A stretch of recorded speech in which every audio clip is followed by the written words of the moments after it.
بسم اللہ الرحمن الرحیم عن عائشة رضی اللہ عنہا قالت جاءتنی مسکینۃ تحمل ابنتین لها فأطعمتها 3 مرات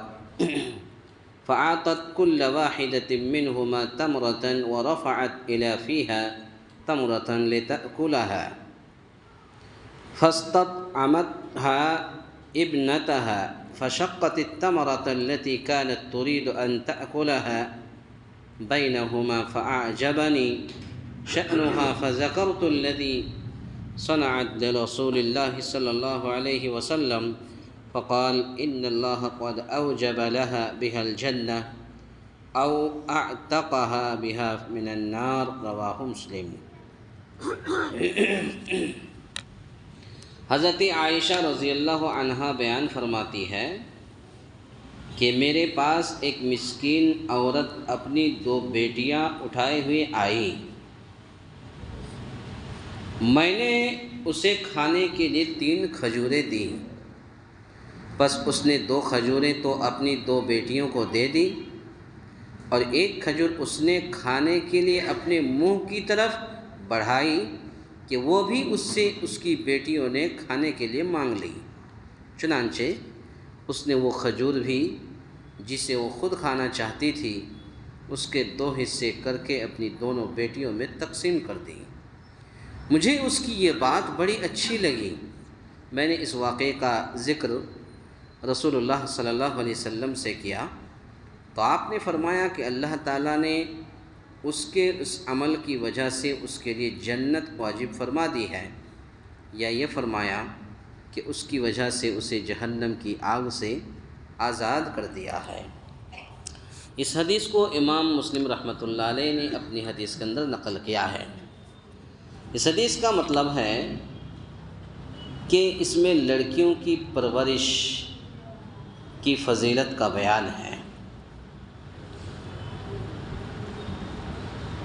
اس وقت لوگوں کے پاس کھانے پینے کی کمی تھی۔ آپ خود ہی احساس کریں، آج سے 25 سال 30 سال پہلے لوگوں کے پاس ہر چیز کی کمی تھی، کھانے پینے کی کمی،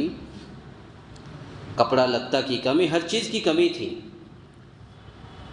اس وقت۔ اور نبی کریم صلی اللہ علیہ وسلم کے زمانہ کا تو معاملہ یہ ہے کہ نبی کریم صلی اللہ علیہ وسلم کے وقت کھانا نہیں ملتا کہ صحابہ اکرام کھاتے۔ آج ہم اور آپ نہ جانے کتنے کھانا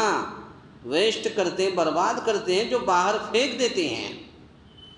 اس وقت صحابہ اکرام کا حال تھا کہ کھانا باہر گلیوں میں پھرتے تھے کہ کھانا مل جائے تو کھا لیتے، ملتا ہی نہیں تو کہاں سے کھاتے، وہ حالت تھی۔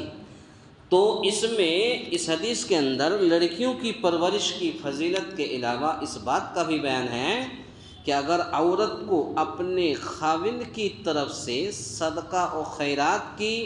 عمومی اجازت حاصل ہو تو وہ صدقہ کر سکتی ہے۔ جس طریقے سے اللہ کے رسول گھر میں نہیں ہیں لیکن حضرت عائشہ نے صدقہ کے طور پر 3 کھجوریں دیں، تو اگر کوئی شوہر بیوی دونوں کے اندر رہنا سہنا میل جول اچھا ہے اور دونوں ایک دوسرے کے خیر خواہ ہیں اور صدقہ و خیرات کرنا جانتی ہے کہ صدقہ و خیرات کیا چیز ہوتی ہے، تو اگر شوہر کی غیر موجودگی میں اگر شوہر نے یہ اجازت دے کر کے رکھا ہے بیوی کو کہ میں فلاں دن فلاں جگہ جا رہا ہوں، اتنے دن کے لیے جا رہا ہوں، تو غریبوں مسکینوں کے اندر یہ صدقہ و خیرات کر سکتی ہو میری امانت میں۔ تو اگر شوہر بیوی دونوں اگر صحیح ہیں تو شوہر کی غیر موجودگی میں عورت اپنے شوہر کی امانت میں سے صدقہ و خیرات کر سکتی ہے۔ تو صدقہ و خیرات کی عمومی اجازت حاصل ہو تو وہ صدقہ کر سکتی ہے، اس کے ثواب میں دونوں برابر شریک ہوں گے۔ اب پیسہ کمایا شوہر نے لیکن تقسیم کیا بیوی نے، لیکن دونوں کو ثواب ملے گا، شوہر کو بھی ثواب ملے گا، بیوی کو بھی ثواب ملے گا۔ عورت کو صدقہ کرنے کی وجہ سے صدقہ ثواب ملے گا، اور مرد کو اس پر رضامند ہونے کی وجہ سے اجر ملے گا، ثواب ملے گا۔ کتنی بڑی بات ہے۔ تو اگر کوئی عورت، شوہر اگر اجازت دیتا ہے، اور کوئی عورت اگر ایسے صدقہ و خیرات کرتی ہے